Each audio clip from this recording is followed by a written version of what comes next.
Halo teman-teman semuanya, kami dari eh, kelompok matematika akan mempresentasikan sebuah topik yang menarik, yaitu teorema binomial. Topik ini membantu kita memahami pola-pola yang tersembunyi di balik perpangkatan bentuk binomial. Perkenalkan, nama saya Marcelo Gisbert, bersama rekan saya Aldino dan Bagus Ilham. Dalam presentasi kali ini, kami akan membahas konsep mulai dari dasar yang sederhana hingga rumus yang sangat aplikatif. Penjelasan disampaikan secara bertahap dan dilengkapi dengan contoh agar mudah dipahami.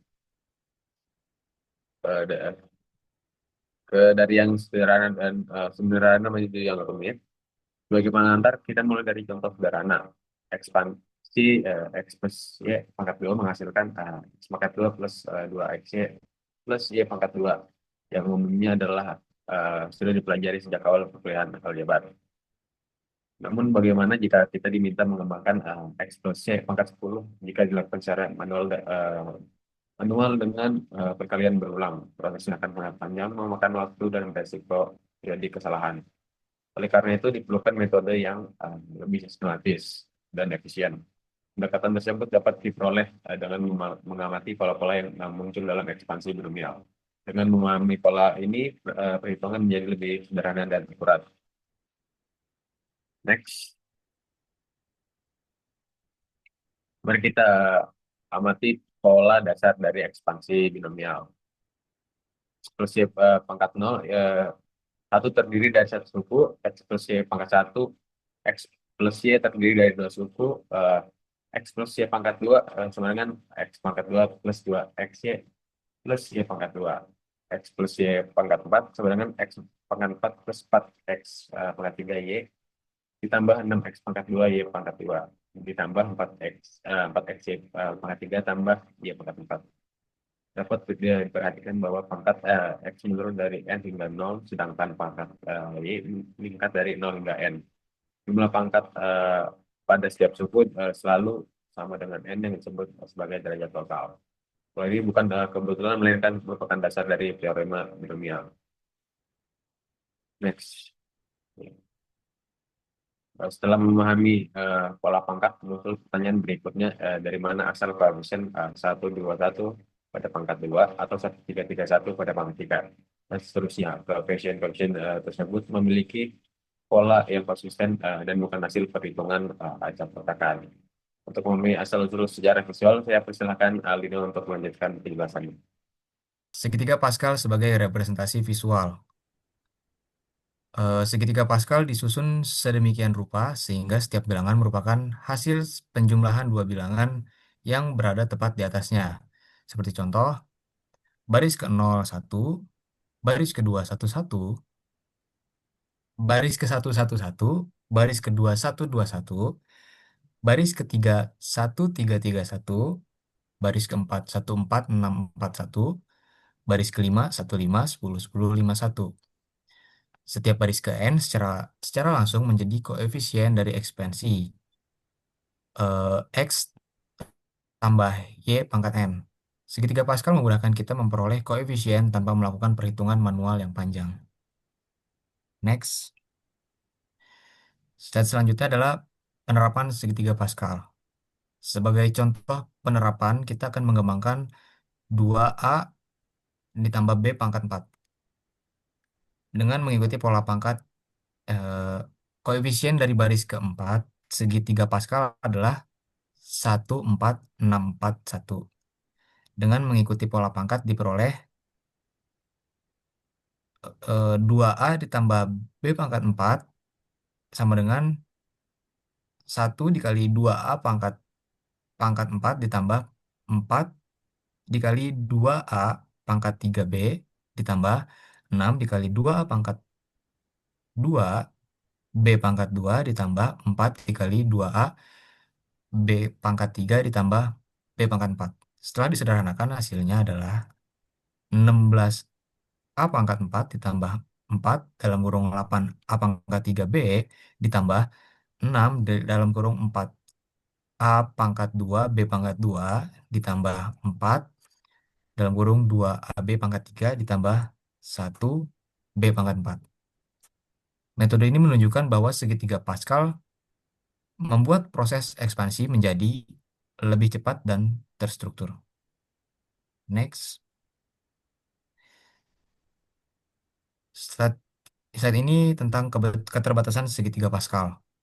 Meskipun segitiga Pascal sangat membantu untuk pangkat kecil, metode ini menjadi kurang efisien untuk pangkat besar, seperti X tambah Y pangkat 20 atau lebih. Menyusun segitiga hingga baris tersebut memerlukan waktu dan berpotensi menimbulkan kesalahan.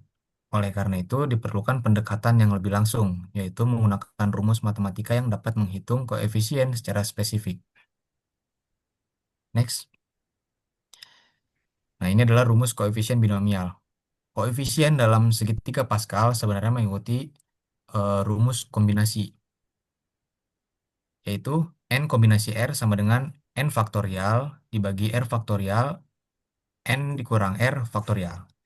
Dengan n sebagai pangkat dan R sebagai urutan suku, sebagai contoh, koefisien suku ketiga pada X plus Y pangkat 4 adalah 4 kombinasi R sama dengan 4 faktorial dibagi 2 faktorial dikali 2 faktorial sama dengan 6. Rumus ini memungkinkan kita eh, menghitung koefisien dengan cepat, terutama untuk nilai n yang besar. Next. Oke, untuk selanjutnya itu puncak perjalanan atau teorem binomial, di mana dengan menggabungkan pola pangkat dan rumusan koefisien diperoleh teorema binomial itu begini, di mana rumus ini tuh berlaku secara umum dan sangat berguna dalam berbagai bidang matematika. Sebagai contoh untuk n sama dengan 2, di mana x plus tambah y pangkat 2 sama dengan x pangkat 2 tambah 2xy tambah y pangkat 2. Oke, next.